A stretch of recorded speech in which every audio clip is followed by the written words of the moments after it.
आज हम एक इम्पॉर्टेंट इकोलॉजिकल फैक्टर को स्टडी करेंगे, दैट इज़ विंड। और इसके प्लांट्स के ऊपर, स्पेशली हम प्लांट्स के ऊपर इफ़ेक्ट देखेंगे।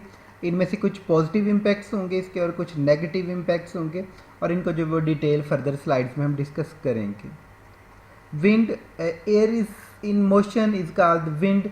और ये जो इकोलॉजिकल फैक्टर सबसे ज़्यादा जो है हम वहाँ पे फील करते हैं जहाँ पे फ्लैट प्लेन्स हों, सी कोस्ट हो या हाई आल्टीट्यूड माउंटेन हो। ये तमाम वो वाली जगह हैं जहाँ के जिसके ऊपर विंड को मूवमेंट के लिए कोई रिस्ट्रिक्शन फील नहीं होती, इसलिए ये फ्री फ्लैट लैंड या सी कोस्ट के साथ ये जो है वो मैक्सिमम स्पीड के साथ मूव करती है। इसी वजह से आपने मोस्टली ये भी देखा होगा कि जो विंड मिल्स होती हैं जहाँ से वो as a green source of energy जो है वो पावर जनरेट की जाती है, वो भी मोस्टली जो है वो फ्लैट प्लेन, सी कोस्ट या हाई आल्टीट्यूड माउंटेन के ऊपर लगाए जाते हैं, क्योंकि इसकी स्पीड जो होती है वो वहाँ पे मैक्सिमम होती है। इसको हम मेजर करने के लिए एक डिवाइस यूज़ करते हैं। इस डिवाइस को कहते हैं एनीमोमीटर। जो एनीमोमीटर होता है वो इसकी स्पीड या वेलोसिटी को और इसकी डायरेक्शन को जो है वो मेजर करता है। ये दो तरह से होता है, मैनुअली भी होता है और एक ये डिजिटल मीटर भी होता है। असल में इसमें होता है कि इसमें ये डिफरेंट आर्म्स लगे होते हैं, 3 और 4 इन नंबर भी हो सकते हैं, और इन आर्म्स के ऊपर इन बाजुओं के साथ यहाँ पे कप्स लगे होते हैं। और ये वाले कप्स जो होते हैं यहाँ पे टर्मिनल पॉइंट के ऊपर होते हैं, और जो विंड जब मूव करती है तो वो इन कप्स को जो वो रोटेट करती है। ये कप जो हॉरिजेंटली इस तरह के आर्म्स के साथ लगे होते हैं, ये इंटरनली यहाँ पे एक वर्टिकल शाफ्ट के साथ जुड़े हुए होते हैं। और ये वर्टिकल शाफ्ट जो होती है ये यहाँ पे इसके अंदर, इस मीटर के अंदर एक जनरेटर होता है, और उस जनरेटर से ये इसकी टिक से, इसकी क्लिकिंग से ये वो इसकी स्पीड को मेजर करता है। तो ये एक इस तरह से ये एनीमोमीटर यहाँ पे साइड पे ये दिखाया गया। आप खुद घर में या लैब में इसका तरह का एक प्रैक्टिकली परफॉर्म करके एक इस तरह का नीमोमीटर बना सकते हैं, जो कि यहाँ पे देखें ये जो है वो टी के जो डिस्पोजेबल कप्स होते हैं उनको यूज़ करते हुए, इस स्ट्रा को यूज़ करते हुए, और ये 5 कप्स है यहाँ पे लगे हुए, एक सेंटर में यहाँ पे कप है, और उसके साथ यहाँ पे सेंटर से जो है ना वो एक ये पेंसिल यहाँ पे गुजारी हुई है। जब ये विंड ब्लो करेगी तो वो इन कप को जो है वो फिल करते हुए ऐसे इसको रोटेट करेगी। तो ये इसकी जो है वो विंड की एवरेज वेलोसिटी जो यहाँ से हम मेजर कर सकते हैं। इसको आप फैन के सामने रख कर भी इसको जो है वो परफॉर्म कर सकते हैं। विंड के जो इफ़ेक्ट्स हैं प्लांट्स के ऊपर डायरेक्टली और इनडायरेक्टली, इनमें जो देखेंगे तो ये एक सीरीज़ है। ये इसकी अगर इंटेंसिटी बहुत लो होगी तो ये क्या डैमेज करेगी, क्या इफ़ेक्ट करेगी, और इस तरह से इसकी जो इंटेंसिटी इंक्रीज़ होती जाएगी तो ये प्लांट कम्युनिटी के ऊपर या प्लांट के ऊपर जो है वो क्या इफ़ेक्ट करेंगी। तो ये एक लॉन्ग सीरीज़ है इसकी, हम इनको 1 बाय 1 डिस्कस करते हैं। इंक्रीजिंग ट्रांसपेरेशन, येस, वेपो ट्रांसपेरेशन जो होती है वो होती है कि लीफ की जो लीफ सरफेस होती है वहाँ पे मॉइस्चर जो है वो इससे जो इसके स्टोमेटा है वहाँ से वाटर जो है वो एक्सपेल जब ये करता है तो मॉइस्चर लेवल इंक्रीज हो जाता है। लेकिन जब ये विंड ब्लो करेगी तो ये उस मॉइस्चर को कैरी अवे कर लेगी, जिसकी वजह से रेट ऑफ ट्रांसपेरेशन दोबारा से वहाँ से वाटर जो है वो इसके स्टोमेटा से रिमूव होगा। इस तरह से रेट ऑफ ट्रांसपेरेशन और वेपो ट्रांसपेरेशन जो है वो ज़्यादा हो जाता है। Delivering heat to the cool areas, इस तरह से हीट जो होती है वो कूल एरियाज में लीफ के ऊपर जाती है, क्योंकि जो ट्रांसपेरेशन उससे कूलनेस प्रोड्यूस होती है। और अगर ये विंड जो ब्लो करेगी तो ये कूलिंग मॉइस्ट एयर को जो है वो वहाँ से ले जाएगी, और डेफिनेटली इस तरह से वहाँ पे हॉट एयर चली जाएगी, तो ये हीट को जो है वो कूल लीफ सरफेस के ऊपर भी लेकर जाती है। इसी तरह ये हीट को लॉस करने में भी अपना रोल प्ले करती है। And causing various mechanical damage, ये मैकेनिकल डैमेज की जो है वो एक नीचे लॉन्ग रो लिखी हुई है, बनी हुई है यहाँ पे, ये इसको भी डिस्कस करते हैं। इसके जो पॉजिटिव इम्पैक्ट हैं, ये लास्ट 2 जो है वो इसके पॉजिटिव इम्पैक्ट इनको डिस्कस किया जा सकता है, कंसीडर किया जा सकता है। That's the pollination and seed और फ्रूट डिस्पर्सल जो है। ये जो रोब इसकी बात कर रहे थे, यहाँ पे देखें माइक्रोस्कोपिक डैमेज है कि ये छोटे स्मॉल जो उसके ट्विक्स होते हैं, ये फीदर होते हैं, ये पोलन्स के, इसको ये डिस्पर्स करने में हेल्पफुल हो सकती है। अगर मैक्रोस्कोपिक लेवल पे देखा जाए तो ये लीफ की डिफोलिएशन, अगर उससे ज़्यादा इसमें देखा जाए तो पार्शियल और टोटल डिफोलिएशन ऑफ ए ट्री। ये देखें यहाँ से ये लीफ है, इसे झड़ रहे हैं, पत्ते गिर रहे हैं, डिफोलिएट हो रहा है ये लीफ। या फिर ये ब्रांच की ब्रेकेज, ये ब्रेकेज इसमें एक बहुत बड़ा इम्पैक्ट है, जब इसकी इंटेंसिटी ज़्यादा हो जाएगी, जब इसकी वेलोसिटी ज़्यादा होगी तो ये ब्रांच को भी ब्रेक कर सकते हैं, ये प्लांट को भी अप्रूट कर सकता है। जब इसकी इंटेंसिटी, इसका जो लेवल है वो इंक्रीज़ हो जाएगा, वेलोसिटी स्पीड इसकी इंक्रीज़ हो जाएगी, तो ये प्लांट को भी अप्रूट कर सकता है। ये प्लांट की पूरी स्पीशी को भी डैमेज कर सकता है। उसके नेक्स्ट लेवल इसके कम्युनिटी लेवल पे भी ये इसको डैमेज कर सकता है। और जब किसी एरिया में किसी कम्युनिटी को ये डैमेज कर देगा तो डेफिनेटली वहाँ पे सक्सेशनल चेंज आ जाएगी।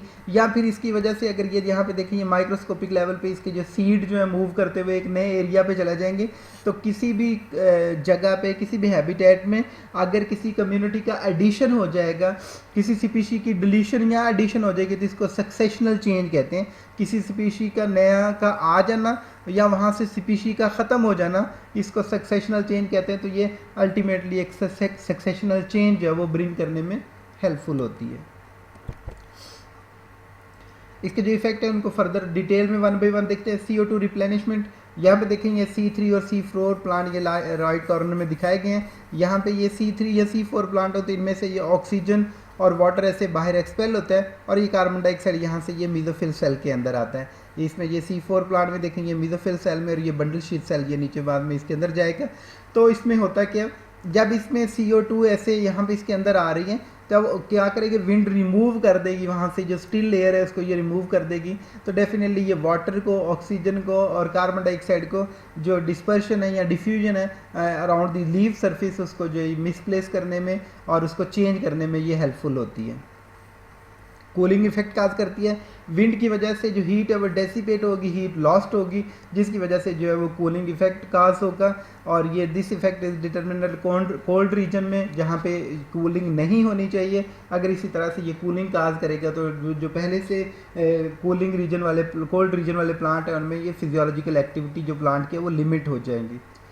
डेजिकेशन, मूविंग एयर जो विंड होती है, that is cause extended rate of evapotranspiration. Evaporation और ट्रांसपिरेशन ज़्यादा हो जाएगी। जब वेपोरेशन और ट्रांसपिरेशन का लेवल बहुत ज़्यादा इंक्रीज हो जाएगा तो ये लीफ की जो है वो ड्राइनेस को जो है वो काज करेगा, जिसकी वजह से लीफ या फ्रूट जो है वो डैमेज हो सकते हैं। ये देखिए यहाँ पे ये बर्निंग हुई है, तो ये बहुत ज़्यादा हीट जो है उसकी वजह से और बहुत ज़्यादा वेपोट्रांसपिरेशन की वजह से इस प्लांट ने अपना सारे का सारा वाटर जो है वो लॉस कर लिया इन लीफ से, जिसकी वजह से ये लीफ जो है वो इस तरह से ब्रिटल हुए पड़े हैं, सूखे हुए हैं, बर्निंग हुई पड़ी है इसकी लीव्स की। तो इसको कहते हैं ये डेजिकेशन हुई पड़ी है इसकी। डिवार्फिंग का मतलब है कि इसमें इसकी हाइट जो है या इसका साइज जो है वो छोटा रह जाएगा प्लांट का। वो कैसे होता है ये, क्योंकि प्लांट के अंदर होता है टर्जिडिटी, वाटर लेवल जब इंक्रीज होता है वाटर प्रेशर की वजह से, पोटेंशियल की वजह से, तो ये प्लांट के जो सेल्स हैं वो टर्जिड होते हैं और इनकी वजह से इनका जो साइज है वो इंक्रीज होता है। लेकिन जब डेजिकेशन होगी, मतलब वाटर लॉस्ट होता जा रहा है, तो इसकी वजह से वो अपने टर्गर प्रेशर को मेंटेन नहीं रख पाएंगे। और जब टर्जिडिटी इनमें नहीं होगी तो इसमें सेल का जो साइज़ है वो एक्सपेंड नहीं होगा, जिसकी वजह से इनके ऑर्गन जो है वो छोटे स्मॉल इन साइज़ रह जाएंगे और इसी मैकेनिज्म को ड्वार्फ कहते हैं। यहाँ पे ये स्नेक प्लांट जो है वो सनसवेरिया दिखाया गया। स्नेक प्लांट हमारी ये लैब के अंदर भी पड़ा हुआ है, तो आप उसे देख सकते हैं। उसके लीफ अच्छे खासे लंबे हैं और जो यहाँ पे दिखाया गया ये काफ़ी ड्वार्फ है comparative to that plant. Next इसका जो इफेक्ट है that is the deformation. Deformation मतलब इसकी शेप चेंज होती है। अगर इसकी इंटेंसिटी विंड की ज़्यादा हो और ये यूनी डायरेक्शनल हो, ये देखें ये वाला प्लांट डिफॉर्म इस वजह से हुआ है कि इस वजह से क्योंकि लेफ़्ट से राइट तक ये विंड जो है वो यहाँ पे इस डायरेक्शन में मूव कर रही है और इस डायरेक्शन में हाई इंटेंसिटी हाई स्पीड इसकी मूव कर रही है, जिस वजह से ये डिफॉर्म हो रहा है। इसकी फोलिएज जो है वो इस शक्ल में हो गई है, ये हॉरिजॉन्टल फॉर्म में हो गया है रादर देन इरेक्ट, तो इसको कहते हैं ये deformation. Trees with inclined trunks are commonly observed in the windy areas. अगर विंडी एरियाज होंगे जहाँ पे हवा तेज चले तो इस तरह के ट्रीज वहाँ पे कॉमनली देखे जा सकते हैं। नेक्स्ट इसका जो इफेक्ट है that is lodging. It is a type of injury caused by the violent wind. अभी एक माह पहले हमारे यहाँ जो वीट का जो सीज़न चल रहा था उसमें अगर थंडरस्टॉर्म आते हैं, हाई स्पीड विंड मूव करती है, तो इस वजह से ये क्रॉप के अंदर लॉजिंग हो जाती है और इस तरह के पैचेस जो हैं वो डिफरेंट क्रॉप्स के अंदर, वीट के अंदर और राइस के अंदर और जो है मेज़ है और स्पेशली जो शुगर केन है उसके अंदर ये नज़र आते हैं इस तरह के पैचेस। तो उनको कहते हैं ये क्रॉप की लॉजिंग हो गई है। अगर ये लॉजिंग प्रीमेच्योर स्टेज पे होगी तो प्लांट जो वो पार्शली इरेक्ट कर सकते हैं, लेकिन अगर ये फुली मेच्योर क्रॉप के अंदर हुई तो फिर इसके प्लांट जो वो इरेक्ट नहीं करेगा और इसकी हार्वेस्टिंग भी मुश्किल हो जाएगी और इसका अगर ग्रेन फिलिंग या ग्रेन मिल्किंग स्टेज में होगा तो वो सारा भी डैमेज हो जाएगा। तो अल्टीमेटली इसकी लॉजिंग की वजह से काफ़ी ज़्यादा जो है वो बैड इफेक्ट होता है और यील्ड का काफ़ी लॉस हो जाता है। तो ये लॉजिंग जो है ये भी इसका बैड इम्पैक्ट में होगी कि विंड का ये बैड इफेक्ट है। यहाँ पे देखें तो ये इसमें वही 3 इफेक्ट दिखाए गए। यहाँ पे ये अपरूटिंग है, ये इसमें डिफॉर्मेशन है, ये डिफॉर्मेशन हुई है, ये सारी की सारी इसकी फोलियत जो है वो इस डायरेक्शन में मूव की हुई है। और ये यहाँ पे जो लॉजिंग का इफेक्ट दिखाया गया, ये क्रॉप जो है वो यहाँ पे गिरी पड़ी हुई है। इसका मतलब है कि the stems are along the horizontal direction, against the horizontal direction, यहाँ पे इस तरह से लेटे हुए हैं। ब्रेकेज यस, अगर इसकी स्पीड बहुत ज़्यादा होगी तो ये प्लांट को, इसके स्टेम को, जो स्टेम ख़ास तौर पे ब्रिटल या फिर सॉफ्ट होगा तो उसको ये ब्रेक भी कर सकता है। और इस वजह से जो इस तरह के प्लांट गिरे हुए होंगे उनको विंड थ्रो फॉल्स या विंड थ्रो कहते हैं, बिकॉज के वो विंड की वजह से फॉल हुए या थ्रो हुए नीचे, तो इस वजह से इनको विंड थ्रो और विंड फॉल कहते हैं। Abrasion that is wind carrying particle of ice या सॉइल, ये जो अगर प्लांट के सॉफ्ट जो टिश्यूज़ हैं लाइक बर्ड्स है या ट्विग्स है उनके ऊपर जब पड़ेंगे तो ये उसको डैमेज कर देंगे। इसी तरह से ये जो बिल्डिंग्स हैं, अगर ये विंड बहुत ज़्यादा हाई स्पीड से ये सैंड पार्टिकल को उठा के अगेंस्ट बिल्डिंग जो है वो स्क्रैच करेगी, तो इस तरह से जो इसके मिरर्स, शीशे होंगे, ग्लासेस होंगे या उनके जो वॉल्स होंगे उसके ऊपर स्क्रैचेस पड़ जाएंगे due to the high speed of the wind, और इस इफेक्ट को कहते हैं अब्रेशन।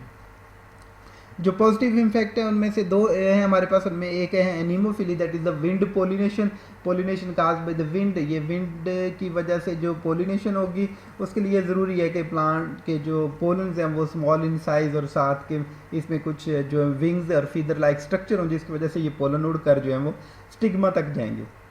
लेकिन ये एक काफ़ी इसमें लिमिटेशंस हैं, उनमें इसमें एक तो ये लिमिटेशन है कि इसमें काफ़ी ज़्यादा पोलन जो वो वेस्ट हो जाते हैं, क्योंकि पोलन जो उन्होंने एयर के थ्रू मूव करके जाना है तो ये प्रॉपर स्टिग्मा तक नहीं पहुंच पाते। Plants have to produce large number of pollen, की प्लांट्स को इस वजह से काफ़ी ज़्यादा पोलन जो वेस्ट हो जाते हैं तो इनको जो है वो लार्ज नंबर ऑफ पोलन जो है वो प्रोड्यूस करने पड़ते हैं। और पोलन जो है वो एयर से मूव होकर जाते हैं तो पोलन एयर के अंदर होते हैं, जिसकी वजह से जो है वो डिफरेंट रीजन में पोलन एलर्जी भी हो जाती है। जैसे कि इस्लामाबाद में बहुत ज़्यादा जो स्प्रिंग सीज़न का स्टार्ट होता है उसमें बहुत से लोग जो है इससे इफेक्ट होते हैं, जिनको कहते हैं इनको पोलन एलर्जी है, क्योंकि उस वक्त स्प्रिंग होती है और काफ़ी ज़्यादा जो है वो पोलन हवा के अंदर मौजूद होते हैं और इससे हे फीवर भी जो है वो कॉज होता है। विंड डिस्पर्सल दैट इज़ एनीमोकोरी, इसमें होता है कि ये जो विंड होती है ये इसके सीड्स को या फ्रूट को डिस्पर्स करती है away from the parent plant, that is the wind dispersal और एनीमोकोरी। और इसके लिए ज़रूरी है कि जो सीड है या फ्रूट है that should be small in size, reduced weight and produce some hair like structure, या इसमें विंग्स होने चाहिए, लाइक यहाँ पे ये लेटरल विंग्स हैं, ये सेंट्रल विंग्स हैं, और ये यहाँ पे ये हेरी स्ट्रक्चर दिखाया गया, और ये इसके साथ ये सीड या फ्रूट ये अटैच है, तो ये इसको मूव करके away from the parent plant ले जाएगा, that is the wind dispersal और एनीमोकोरी। तो ये विंड के कुछ पॉजिटिव और नेगेटिव इकोलॉजिकल इफेक्ट थे, इम्पैक्ट थे। इनको जो बेटा आप कमेंट बॉक्स में अगर कोई क्वेश्चन इससे रिलेटेड तो पूछ सकते हैं। Thank you so much.